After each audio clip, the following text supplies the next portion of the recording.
உடம்பு செய்யும் மாயத்தை பாருங்க. இதை போய் எலும்புன்னு ஒதுக்குகிறோமே. இன்றைய காலத்தில் 30 வயதுக்கு பிறகே பலருக்கும் முழங்கால் வலி, முதுகு வலி, மூட்டு இறுக்கம், நடக்கும்போது கடகட சத்தம் போன்ற பிரச்சனைகள் ஆரம்பிக்குது. காரணம் என்னன்னா, உடலில் கொலாஜன் குறைவு, தசை வலிமை குறைவு, கால்சியம், புரத சமநிலை பாதிப்பு, இந்த மூன்றும் சேர்ந்து மூட்டுக்களையே பலவீனப்படுத்திடுது. இந்த நிலையில் நம்ம பாரம்பரிய சமையலில் இருக்கும் ஆட்டோட முட்டைக்கால் குழம்பு, பாயா ஒரு இயற்கை நியூட்ரிஷன் பூஸ்டர் மாதிரி செயல்படுது. ஆட்டோட முட்டைக்காலில் இருக்கும் முக்கிய விஷயம் ஜெலட்டின், கொலாஜன். இதுதான் மூட்டுகளுக்கு உள்ள இருக்கிற கார்டிலேஜ் பகுதியை ஆதரிக்க உதவும் சத்து. வயசாக இந்த கார்டிலேஜ் குறையும் போதுதான் மூட்டு வலி, மெதுவான இயக்கம், காலை எழுந்ததும் இறுக்கம் என்று வர ஆரம்பிக்கும்.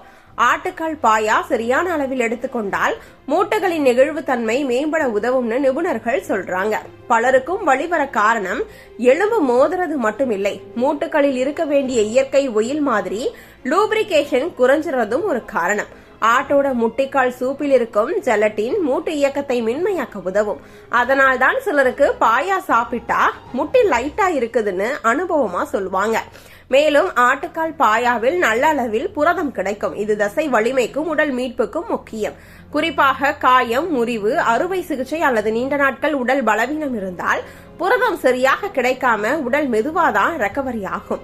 அப்படிப்பட்ட நேரத்தில் இதுபோன்ற பாரம்பரிய சூப் உடலை ரீஃபில்ட் செய்ய உதவுகிறது. வயதானவர்களுக்கு ஏற்படும் எலும்பு உரிதல், நடக்கும்போது காலில் வலி, தசை சோர்வு, உடல் நடுக்கம் போன்ற பிரச்சனைகளில் சிலருக்கு இந்த உணவு உதவியாக இருக்கும்.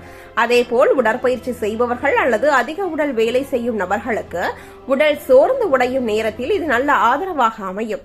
இந்த உணவு உடலுக்கு சூடு தரும் உணவாகவும் பார்க்கப்படுகிறது. குளிர்காலம், மழைக்காலம் போன்ற நேரங்களில் உடல் சோர்வு அதிகமாக இருக்கும் போது அப்போது சூப் மாதிரி எடுத்துக்கிட்டா உடம்புக்கு சூடு கிடைக்கும், உடல் உற்சாகம் வரும், பசி நல்லா எடுக்கும் என்ற அனுபவமும் பலருக்கு இருக்கும். பெண்களுக்கு மாதவிடாய் காலத்தில் ஏற்படும் உடல் சோர்வு, சில நேரங்களில் கால்சியம், புரதக்குறைவு காரணமாக ஏற்படும் தசைவலி போன்றவற்றில் சரியான அளவில் சத்துணவோடு சேர்த்து எடுத்துக்கொண்டால் உதவும். ஆனா இது மட்டும்தான் மருந்து என்று நினைக்காமல் கீரை, பருப்பு, பால், முட்டை போன்ற சத்துணவுகளோடும் சேர்த்து எடுத்துக்கொள்வதே சரியான வழி.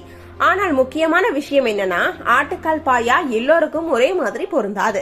யூரிக் ஆசிட் அதிகம், கவுட், கொலஸ்ட்ரால், கல்லீரல், கொழுப்பு, இதய நோய் உள்ளவர்கள் அதிகமாக எடுத்துக்கொண்டால் பிரச்சனை அதிகரிக்க வாய்ப்பிருக்கு. அதனால்தான் நிபுணர்கள் சொல்வது வாரத்திற்கு 1 முறை அல்லது 2 முறை, அது கூட அளவோடு எடுத்துக்கொள்ளுங்கள். உடல்நிலை பிரச்சனை இருந்தால் மருத்துவர் ஆலோசனை எடுத்துக்கிட்டு போகலாம்.